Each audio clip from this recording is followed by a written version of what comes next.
పెద్ద నోట్ల రద్దు తదనంతర పరిణామాలపై దేశవ్యాప్తంగా చర్చ జరుగుతున్న తరుణంలో ప్రస్తుతం మనతో మాజీ కేంద్ర మంత్రి అదేవిధంగా one of the senior most politicians in the country Jaipal Reddy గారు ఉన్నారు. జైపాల్ రెడ్డి గారు, థ్యాంక్ యూ V6 కోసం సమయం కేటాయించినందుకు. థ్యాంక్స్ సార్, 1978లో దాదాపు 50 years బ్యాక్ నోట్లు రద్దు చేశారు.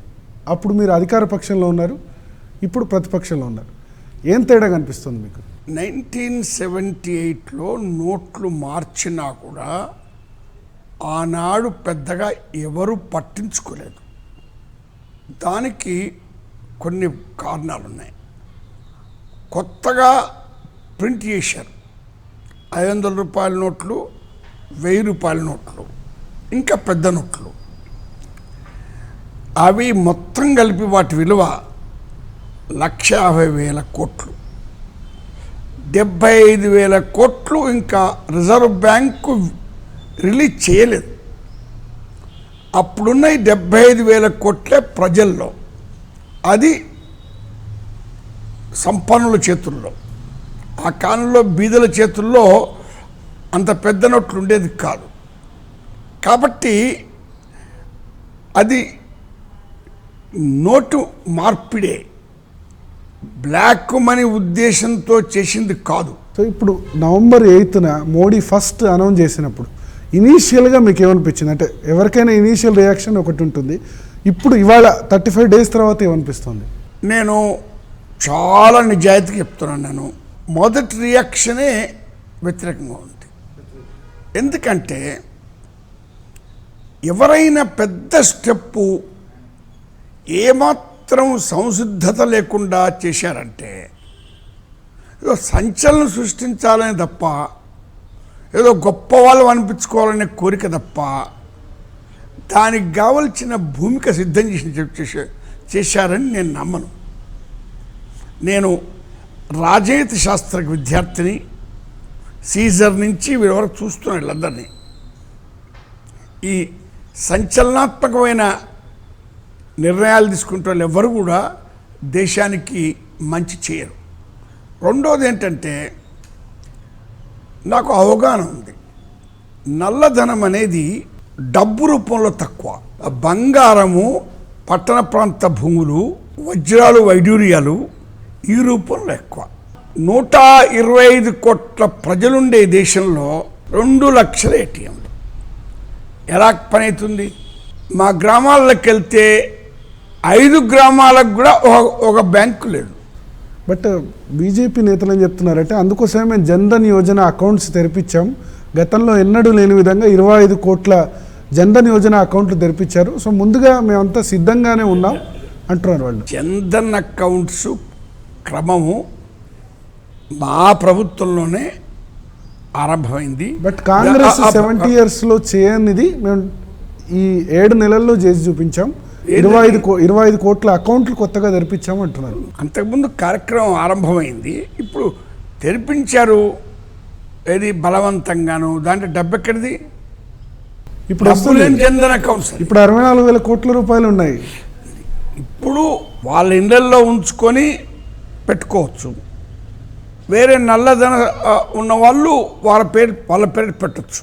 బట్ నరేంద్ర మోడీ ఏమంటారంటే, 70 ఏళ్లలో కాంగ్రెస్ పార్టీ చేయలేని పనిని మేము చేసి చూపించాం. మీరు UPA 1-2 హయాంలో మీరు నల్లధన నిరోధానికి ఎటువంటి చర్యలు తీసుకోలేదు. But from the day beginning first cabinet మీటింగ్లోనే మేము సిట్ ఏర్పాటు చేశామని ఆయన పదే చెప్తున్నారు. సిట్ దేని కొరకు ఏర్పాటు చేశాడు? విదేశాల్లో ఉండే నల్లధనం గురించి, స్వదేశంలో ఉన్న నల్లధనం గురించి కాదు. విదేశాల్లో ఆయన ఎన్నికల ముందు ఏం చెప్పాడు? ఆయన లెక్కించినట్టుగా, ఆయన దగ్గర లెక్కున్నట్టుగా చెప్పాడు. ఏం చెప్పాడంటే 80 లక్షల కోట్ల రూపాయలు మన ధనము విదేశాల్లో ఉందని, ఆ 80 లక్షల కోట్లు కూడా తాను తిరిగి భారతదేశం తీసుకొస్తానని చెప్పి, తను ప్రధానమంత్రి అయిన తర్వాత 15 లక్షల రూపాయలు ప్రతి వారి అకౌంట్లో వేస్తానని చెప్పాడు. 1 రూపాయి వేసాడా? 80 లక్షల కోట్ల లెక్క ఎక్కడ దొరికింది ఆయనకు?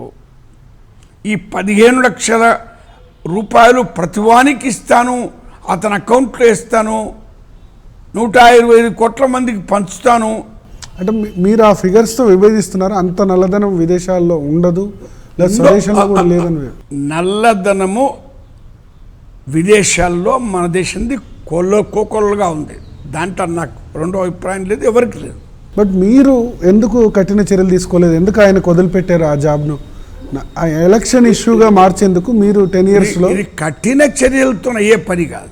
వెనకబడ్డ దేశాల్లో, మనం వర్ధమాన దేశాలు అంటాం, అన్ని దేశాల్లో కూడా నగదు వ్యవహారం చాలా పెద్ద శాతంలో ఉంటుంది.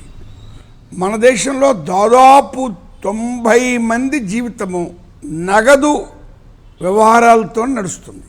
దాన్ని మొత్తం ఒకసారి అరికట్టే ప్రయత్నం చేస్తే ఆపరేషన్ చేయబోయి 10 ఏళ్ళు బతికే పేషెంట్ని చంపినట్టయితే. అంటే ఇప్పుడు ఆపరేషన్ అని మీరు అన్నారు కాబట్టి నరేంద్ర మోడీ కానీ బీజేపీ నేతలు కానీ చెప్పేది ఏంటంటే, ఇప్పుడు నల్లధనం అనేది ఒక క్యాన్సర్ లాంటిది, దానికి శస్త్రచికిత్స చేయాల్సిందే. కొంత షార్ట్ టర్మ్స్లో కొంత ఇబ్బందులు ఉన్నా లాంగ్ టర్మ్స్లో మాత్రం ఖచ్చితంగా గెయిన్స్ ఉంటాయి అంటారు. ఇబ్బందులు ఏమిటో అందరికి అర్థమవుతుంది. అది షార్ట్ టర్మ్ అని నేను ఒప్పుకోవడం లేదు. నేను పార్టీ తరఫున కాదు, జయపాల్ రెడ్డిగా కొంత అనుభవము అవగాహన ఉన్న వ్యక్తిగా సాధికారంగా మాట్లాడుతున్నాను నేను. అదేంటంటే అంటే లాంగ్ టర్మ్లో కూడా దీని ఇంపాక్ట్ ఉంటుందా? మొదలు ఈ డబ్బు దొరకపోవడం అనేది దాదాపు 6 నెలలు ఉంటుంది. ప్రింటింగ్ కెపాసిటీ లేదు. ఒక నోటు, పాత నోటు తీసి కొత్త నోటు ప్రింట్ చేయాలి కదా. 87% నోట్లు రద్దయిపోయాయి. ఇప్పుడు రెండోది ఏంటంటే, ఆపరేషన్ అంటే బ్లడ్ ఎంత తీస్తావు మనిషి శరీరంలో నుంచి? 87% తీస్తే మనిషి బతాడా? ఇప్పుడు నేను చూస్తున్నాను, ఏటీఎంకు పోయినవాడు దినం పోతున్నాడు. బట్ నరేంద్ర మోడీ ఏమంటారంటే బహిరంగ సభల్లో, ఇప్పుడు మొన్న ఫోన్ అందరికీ వచ్చింది, ఇప్పుడు వాట్సాప్ యూజ్ చేస్తున్నారు, స్మార్ట్ ఫోన్స్ యూజ్ చేస్తున్నారు, వాటి ద్వారా చేయొచ్చు కదా, ఇది కేవలం ఈ 5-6 yearsలోనే వచ్చింది రివల్యూషను, సేమ్ ఇది కూడా అదేవిధంగా మొబైల్ ద్వారా బ్యాంకింగ్ సిస్టమ్ అలవాటు అయిపోతుంది అంటున్నారు. కంపల్షన్ సిచ్యువేషన్ వస్తే తప్ప ప్రజలు దీనికి అలవాటు పడరు అంటున్నారు, అందుకని ఈ విధంగా చేసామంటారు. ఇప్పుడు అవన్నీ కూడా మొదటి ఉపన్యాసంలో లేదే. ఇవి ఈ నల్లధనం లేదని ఆయనే ప్రూవ్ చేశాడు. మొత్తం భారతదేశంలో 14,18,000 రూపాయలు ఈ 500 నోట్ల రూపంలో, 1000 రూపాయల నోట్లలో రూపంలో ఉందా? దాంట్లో మొత్తం డబ్బు వచ్చేస్తుంది. అంటే నరేంద్ర మోడీ గారు ఈ దేశంలో నల్లధనం లేదని నిరూపిస్తున్నాడా? బట్ నల్లధనం ఉందని తెలిసి కూడా ఏం చేయకుండా కేంద్ర ప్రభుత్వం అట్లా మౌనంగా ఉండడం కరెక్టేనా? 25 ఏళ్ళ క్రితం నల్లధనం యొక్క దామాష ఎక్కువ ఉండేది, ఇప్పుడు తగ్గింది. ఎందుకంటే డాక్టర్ మన్మోహన్ సింగ్, పివి నరసింహరావు గారు తర్వాత ప్రభుత్వాలు సరళీకరణ పద్ధతి చేపట్టడం వల్ల వైట్ మనీ పెరిగింది, బ్లాక్ మనీ తగ్గింది. 25 సంవత్సరాల క్రితం. బట్ ఇప్పుడు మనం చూస్తే లాస్ట్ 25 yearsలో పేదలు ధనికుల మధ్య అంతరాలు పెరిగాయి కానీ ఏమాత్రం తగ్గలేదు. ఒక 10-12 మందికి ఉన్న సంపద 50% అయితే మిగతా దేశ ప్రజల సంపద అంతే ఉంది. వేరే ప్రక్రియ. మనము నల్లధనం శాతం అప్పుడెక్కుందా ఇప్పుడు ఎక్కుందా?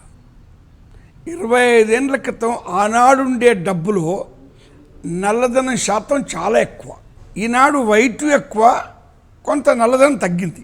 ఏది పోల్చుకుంటే దామాషా పద్ధతిలో తులనాత్మకంగా పరిశీలిస్తే నల్లధనం యొక్క దామాష తగ్గింది. అయినా ఇది ఉండకూడదు. కానీ నల్లధనం ఏ రూపంలో ఉంది? డబ్బు రూపంలో లేదండి. అనుభవం లేని వ్యక్తి తప్ప.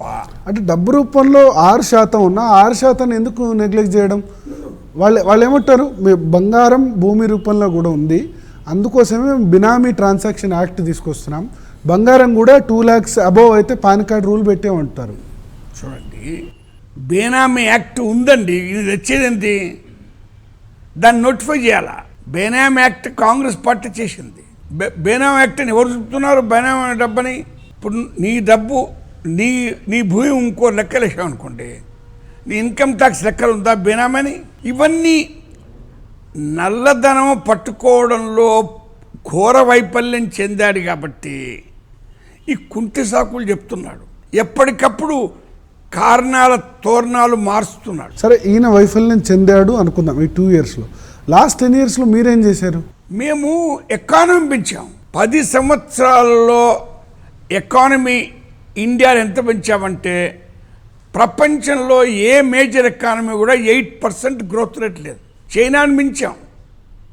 ఇప్పుడు ఒక విదేశీ జర్నలిస్టు చాలా బాగా చెప్పాడు ఇక్కడ ఆ పేపర్లలో, రేసులో ఉరుకుతున్న కారు టైర్లను నరేంద్ర మోడీ పగలగొట్టాడు. మన కారు కుంటుపడ్డది. మీరు ఎకానమీ పెంచుండొచ్చు, బట్ అన్ని స్కామ్స్ కూడా అదే స్థాయిలో చేశారు. 2G, కామన్వెల్త్, ఈ బొగ్గు కుంభకోణం. నేనేమి స్కామ్లు జరగలేదని చెప్పడం లేదు, జరిగినవని కూడా ఒప్పుకోవడం లేదు. నువ్వు అధికారంలోకి వచ్చావు, అదేంటి జరగలేదు అంటలేరు, జరిగినవి ఒప్పుకోవడం లేదు. ఆరోపణలు ఉన్నప్పుడు ప్రూవ్ చేయాలి కదండి. నాకు కూడా ఎంతో మంది గురించి అనుమానాలు ఉన్నాయి. నేను ఆ ఆరోపణలు ఇప్పుడు చెప్పనే, నాకు ఆధారం ఉండాలా. నువ్వు 2.5 సంవత్సరాల ప్రధానమంత్రి, ఏ స్కామ్ గురించి ఛార్జ్ షీట్ వేయలేదు. నిన్ననే అరెస్ట్ చేశారు చాపర్ స్కామ్ లో. ఆయన రాకముందు 7 ఏళ్ల కింద ఉన్నటువంటిది ఆ చాపర్ డీల్ అవుతుందో యాంటనీ గారే క్యాన్సిల్ చేశారు. ఇప్పుడు 2.5 సంవత్సరాల తర్వాత నల్లధనం విషయంలో నువ్వు పూర్తిగా ఫెయిల్ అయినవని గుర్తించి దారి మళ్లించింది చేశావు తప్ప, నువ్వు ఎయిర్ ఫోర్స్ చీఫ్ను ఆనాడు రిటైర్ అయిన వ్యక్తిని ఇవాళ అరెస్ట్ చేయగానే నువ్వు పట్టుకున్నట్ట. ఎవరైనా పట్టుకోవచ్చు, దాంట్లో ఉంది.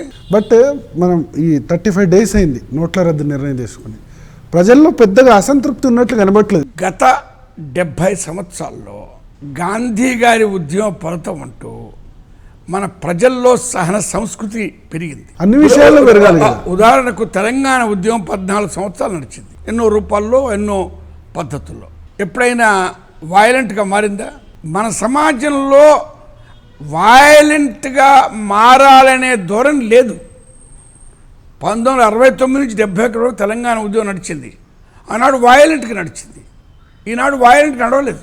దానికి ఏంటంటే మన దేశంలో ప్రజాస్వామిక చింతన ప్రభావం పెరిగినందువల్ల అహింసాత్మక పద్ధతులను ప్రజలు అవలంబిస్తలేరు. సో ఇప్పుడు మీ ఉద్దేశంలో ఇప్పుడు కూడా ప్రజలు వ్యతిరేకిస్తున్నారా? అసంతృప్తి తీవ్రంగా ఉంది. వారి ఆగ్రహాన్ని ఏదైనా మేజర్ జనరల్ ఎలక్షన్ వస్తే తప్పక తెలుపుతారు. నల్లధనాన్ని వెలికే తీయలే కదండి. నువ్వేం చేస్తావు? ఓ 2 కోట్లో 3 కోట్లో పెట్టినవాడిని లెక్క అడుగుతావు, ప్రతి లక్ష పెట్టినవాడిని అడుగుతావా లెక్క? ఆ యంత్రాంగం ఉందా మనకు? అంతమందిని మీరు ఎంప్లాయ్ చేస్తారా? ఎంప్లాయ్ చేయదలుచుకుని అలాంటి నిపుణులు ఉన్నారా? బట్ మీరు అన్నారు ఇప్పుడు 2 కోట్లు 3 కోట్లు లెక్క ఉన్న వాళ్ళని అడుగుతారు అన్నారు. ఇంతకాలం మీరు ఎందుకు అడగలేకపోయారు? 2 కోట్లు 3 కోట్లు వాళ్ళ దగ్గర ఉందని తెలిసి కూడా ట్యాక్స్ ఎగ్గొడుతున్న వాళ్ళను ఎందుకు మీరు కఠినంగా వివరించలేదు? అందుచేతనే రికవరీ పెరిగింది. బట్ ఇప్పటికీ కేవలం 1% మెంబర్స్ మాత్రమే ఇన్కమ్ ట్యాక్స్ కడుతున్నారు. కానీ అంతకంటే కట్టేందుకు ఎలిజిబిలిటీ చాలా మంది అంతకంటే ఎక్కువ సంపాదిస్తున్నారని ప్రభుత్వం అంటుంది. ఈయన ఏమని చెప్పండి? ఓ సంవత్సరం తర్వాత లెక్క అడుగుతాను నేను. మన దేశంలో ట్యాక్స్ కట్టే సంస్కృతి లేదు. ఇప్పుడు నీ నల్లధనం వెలికితీత కొరకు ఇంత పెద్ద చర్య తీసుకున్నావు, మొత్తం దేశాన్ని కుదిపేశావు, ఆర్థిక జీవనాన్ని స్తంభింపజేశావు. ఏమైనా అర్థం ఉందా? ఇంట్లో నల్లున్నామని చెప్పి ఇల్లు కాల్ చేసుకుంటావా? అదేమైనా చర్యనా? ఏం చేసి ఉండాల్సిందంటారు? మొట్టమొదలు ఆయన 1000 రూపాయల నోట్లతో ఆరంభించాల్సినమాట. 1000 రూపాయల నోట్లు రద్దు చేసినట్టయితే చేయదలుచుకుంటే అప్పుడు 38% 1000 రూపాయల నోట్లు ఉన్నాయి. బట్ అప్పుడు నెక్స్ట్ అందరికి డౌట్ వచ్చి 500 రూపాయల నోటు కూడా కన్వర్ట్ చేసుకునే అవకాశం ఉంది కదా. ఎందుకు వస్తుంది? 1000 రూపాయల నోటు రద్దు చేశారంటే నెక్స్ట్ 500 నోట్ టార్గెట్ అంటారు. 1000 రూపాయల నోట్లు ఉండవు. అమెరికాలో ఉండే చాలా మంది ప్రొఫెసర్స్, ఒక హార్వర్డ్ ప్రొఫెసర్ కూడా పెద్ద నోట్లను రద్దు చేయమని చెప్పారు. ఈ నల్లధనం అంతా, పెద్ద కుబేరుల నల్లధనం అంతా కూడా 1000 రూపాయల నోట్ల రూపంలోనే ఉంది. ప్రజల్లో అసంతృప్తి ఉంది అంటున్నారు. అది ఒక ఎలక్షన్ జరిగితే ఏర్పడుతుంది అంటారు. ఇప్పుడు ప్రజల్లో ఇంత అసంతృప్తి ఉంది, బట్ ఎందుకు కాంగ్రెస్ దాన్ని క్యాచ్ చేసుకోవడం లేదు? మమతా బెనర్జీ, కేజ్రీవాల్, మాయావతి వీళ్ళు ఈ సిచ్యువేషన్ క్యాపిటలైజ్ చేసుకున్నట్లే కనబడుతుంది. వాళ్ళు ప్రాంతీయ పార్టీ నాయకులు. బట్ మీకు జాతీయ పార్టీ ఇన్ని రాష్ట్రాల్లో ప్రెజెన్స్ ఉంది, మీరు ఎందుకు దీనికి వ్యతిరేకంగా ఉద్యమం చేయలేకపోతున్నారు? మేము ఉద్యమం చేసిన, నిరసన చేసిన దానికి ఒక బాధ్యతతో చేస్తాం. అంటే ఇది దేశవ్యాప్తంగా ఉద్యమం చేయాల్సిన అంశం కాదా? ఇంతమంది సఫర్ అవుతున్నారు అని మీరే చెప్తున్నారు. బట్ ఆ వ్యతిరేకతను ప్రభుత్వానికి తెలియజెప్పడం ప్రతిపక్షంగా మీ బాధ్యత చెప్తున్నానండి. ఉద్యమం చేస్తే హింసాత్మక రూపం తీసుకుంటుంది. ఈనాడు ఏటీఎంలు బ్యాంకులు ఏవి కూడా భద్రంగా ఉండవు. మేము అలాంటి కాలు ఇవ్వలేదు. ఒక దినం మేము నిరసన ఇచ్చాం, భారత్ బంద్ అని ఇవ్వలేదు. కాబట్టి ప్రజల అసంతృప్తిని ప్రజాస్వామిక ఆగ్రహరూపాన్ని ఇవ్వాలని ప్రయత్నించింది తప్ప. అంటే కాంగ్రెస్ పార్టీ ఈ నవంబర్ 8 నుంచి తీసుకున్న స్టాండ్ పూర్తిగా కరెక్టే, చాలా సమర్థవంతంగా చేస్తుంది అంటారా? చాలా సమర్థవంతంగా చేస్తుంది, లెక్క ప్రకారం చేస్తుంది. నేను కేజ్రీవాల్ను మమతా బెనర్జీని బాగా మెచ్చుకునే వ్యక్తిని, నిజాయితీ పరులు. వారికి కూడా నేనంటే చాలా ఇష్టం. వారు తీసుకున్న స్టాండ్తో నేను విభిస్తున్నా. ఏమంటున్నారు వాళ్ళు? ఈయన తీసుకున్న నిర్ణయం పూర్తిగా రద్దు చేయాలంట. అది సాధ్యం కాదు. ఎందుకు తీసుకుంటే మళ్ళీ మొత్తం కన్ఫ్యూజన్ అయిపోతుంది, గందరగోళం అయిపోతుంది. ఇప్పటికెంతో గందరగోళం ఉంది కదా. మేము 50 సంవత్సరాలు దేశాన్ని పరిపాలించే మాకు బాధ్యత లేదా? కాంగ్రెస్ పార్టీ మెయిన్ ఆపోజిషన్ అన్న పరిస్థితి మనకు కనిపించట్లేదు. ఇటీవల జరిగిన రాష్ట్రాల ఎలక్షన్స్ అనుకోండి, ఒక్క రాష్ట్రాల్లో కూడా ఎక్సెప్ట్ బీహార్, అక్కడ కూడా మీరు minor partner RJD JDU. After 2014 election defeat ఒక్క రాష్ట్రంలో కూడా మీరు ప్రధాన ప్రతిపక్ష సిచ్యువేషన్ లేదు. పంజాబ్లో గెలుస్తాం రేపు వచ్చే ఎన్నికల్లో. అదే ఎలక్షన్ జరగలేదు, జరిగిన రాష్ట్రాలు 10 రాష్ట్రాలు. మీ ఎన్ని సర్వేలు వచ్చినావు అన్ని సర్వేలలో కూడా అమరేందర్ సింగ్ నాయకత్వాన కాంగ్రెస్ ముందంజ ఉందని చెప్తున్నారు కదా. కేజ్రీవాల్ కూడా వస్తుంది అంటున్నారు. కేజ్రీవాల్ 2 వస్తాను, అసలు బీజేపీ 3 వస్తాను. బట్ వాళ్ళు 7-8 రాష్ట్రాలు గెలుచుకున్నారు కొత్తగా. అస్సాము, జమ్మూ కాశ్మీరు, మహారాష్ట్ర, ఇవన్నీ వాళ్ళు ఫస్ట్ టైం పవర్లోకి వచ్చారు. జమ్మూ కాశ్మీర్ గెలుపు ఎక్కడ ఉందండి? వీళ్ళు వచ్చిన తర్వాత జమ్మూ కాశ్మీర్ పరిస్థితి 100 రెట్లు అధ్వాన్నమైంది. నేను దాంట్లో ఎలక్షన్ గురించి మాట్లాడతాను. ఎలక్షన్లో మీకు జమ్మూలో సీట్లు ఎక్కువ వచ్చాయి, మాకు వచ్చే బదులు మీకు వచ్చాయి. సరే, ఇప్పుడు రాహుల్ గాంధీ పదే నరేంద్ర మోడీ ప్రభుత్వాన్ని విమర్శిస్తుంది. సూట్ బూట్కి సర్కార్ అంటున్నారు. అంటే కార్పొరేట్లకు పెద్దపీట వేస్తున్నారు, సామాన్య మానవుడికి ఏమాత్రం మేలు జరగట్లేదు. దాంతో మీరు అంగీకరిస్తారా?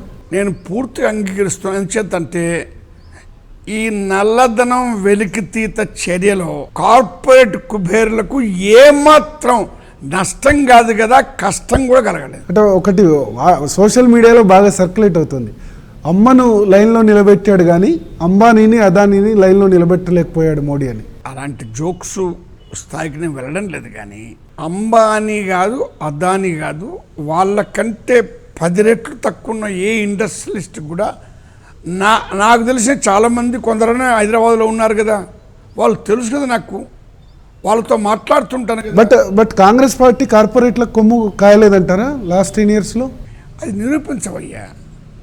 ఊరికి నన్ను కాదను అని చెప్పడం ఏంటి? నువ్వు 2.5 years అధికారంలో ఉన్నావు, ఇక నీకు మిగిలింది 2.5 yearsే. లాస్ట్ 1 yearలో ఏం చేయలేవు, మిగిలింది 1.5 yearsే. ఇప్పుడు ప్రతిపక్షంలో ఉంటూ ఇప్పుడు అంబానీ అదానికి ఫేవర్ చేస్తున్నారు మోడీ అని విమర్శిస్తున్నారు కదా. బీజేపీ వాళ్ళు ప్రధానంగా వాళ్ళు రేజ్ చేసేది ఏంటంటే, ఇదే మీరే అంటే జైపాల్ రెడ్డే పెట్రోలియం మంత్రిగా ఉన్నప్పుడు ఆయన రిలయన్స్కు వ్యతిరేకంగా ఫైన్ వేస్తే ఆయన ఏకంగా పెట్రోలియం మంత్రిత్వ శాఖ నుంచే తప్పించారు. సో అంబానీ ఇన్ఫ్లుయెన్స్ కాంగ్రెస్ హయాంలోనే ఎక్కువ ఉండేది అంటారు. క్యాబినెట్ మంత్రికి కూడా నాకుండేటువంటి అభిప్రాయాన్ని స్వతంత్రంగా తెలిపేవాడిని. నాకు విధానపరంగా ఆనాడు ఈ విషయంలో భిన్నాభిప్రాయం ఏర్పడేది, అందుచేత మార్చినాడు. నేనేం ప్రొటెస్ట్ చేయలేదే. బట్ కానీ అప్పుడు అంబానీల కోసం ఒక సీనియర్ మోస్ట్ మినిస్టర్గా మీరు ఉన్నారు, మీరు నిస్వార్థ 7,000 కోట్ల రూపాయలు ఫైన్ విధించినందుకు మీ మీద వేటు వేయడం. సబ్జెక్ట్ మారుస్తున్నా నల్లధనం నుంచి. రెండోది ఏంటంటే, అంటే ఇది దీంతో లింక్ ఉన్న ఇష్యూ. నా పోర్ట్ఫోలియో మార్చినా కూడా నేను వేసిన ఆర్డర్ను ఎవరూ రివర్స్ చేయలేకపోయినారు. ఆ విషయంలో అంబానీకి ఇంతవరకు ఏం లాభం జరగలేదు. ఎవరు రివర్స్ చేయకుండా అన్ని కట్టుదిట్టాలు చేశాను. బట్ ఎందుకు అప్పుడు కాంగ్రెస్ పార్టీ తలొగ్గింది అంటారు? కాంగ్రెస్ పార్టీ చెప్పను, ఆనాడు కొందరు పెద్దలకు భేదాభిప్రాయాలు ఉంటాయి, ఆనెస్ట్ కూడా భేదాభిప్రాయం ఉండొచ్చు కదా. కానీ మనం ఆ సబ్జెక్టులోకి వెళ్ళడం వల్ల ఈ చర్చ దెబ్బతింటుంది. సీనియర్ మోస్ట్ పార్లమెంటేరియన్ మీరు, ఈ పార్లమెంటు జరుగుతున్న తీరు చూస్తుంటే పార్లమెంటు నడవాల్సిన అవసరం నిజానికి గవర్నమెంట్ కంటే ప్రతిపక్షానికి ఎక్కువ ఉంటుంది. ఎందుకంటే వాయిస్ దేశ ప్రజలకు వినిపించేందుకు ఒక అవకాశం. ఎందుకు మీ వంతు ప్రయత్నాలు చేయట్లేదు కాంగ్రెస్ పార్టీ? మన దేశంలో ఒక సాంప్రదాయాన్ని నెహ్రూ గారు ప్రవేశపెట్టారు. ఎప్పుడు ప్రధానమంత్రి పార్లమెంట్లో కూర్చునేవాడు.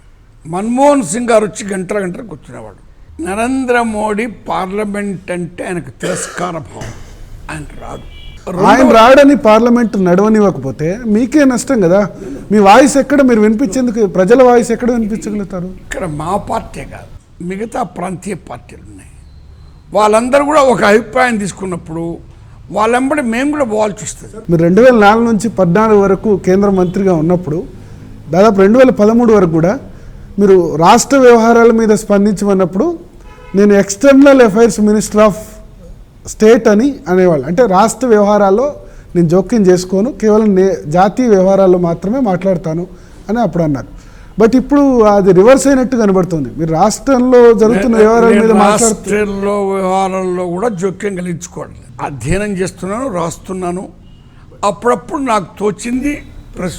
బట్ కాంగ్రెస్ పార్టీ ఎందుకు మీ సలహాలు తీసుకోవట్లేదంటారు జాతీయ వ్యవహారాలు ఇటువంటి ఇష్యూస్లో? నేను తీసుకుంటున్నారు, నాకు ఇష్టం వచ్చినప్పుడు చెప్తున్నాను, ఫోన్లు చేసి ఢిల్లీలో చెప్తున్నాను, ఇక్కడ ఉన్న నాయకులకు చెప్తున్నాను. కానీ నిర్ణయాత్మకమైన పాత్ర ఎందుకు వహించడం లేదంటే మిగతా చిన్నతరం నాకంటే వెనక వాళ్ళు ఉన్నారు కదా, వాళ్ళకు కూడా కొన్ని బాధ్యతలు ఇవ్వాలి కదా, వాళ్ళకు కూడా తర్ఫీదు కావాలి కదా. సో చివరిగా మీరేం సజెస్ట్ చేస్తారు కేంద్ర ప్రభుత్వానికి, మోడీకి? కేంద్ర ప్రభుత్వానికి సజెస్ట్ చేసిందంటే ఈ తప్పు చేసేందుకు క్షమాపణ వేడుకు.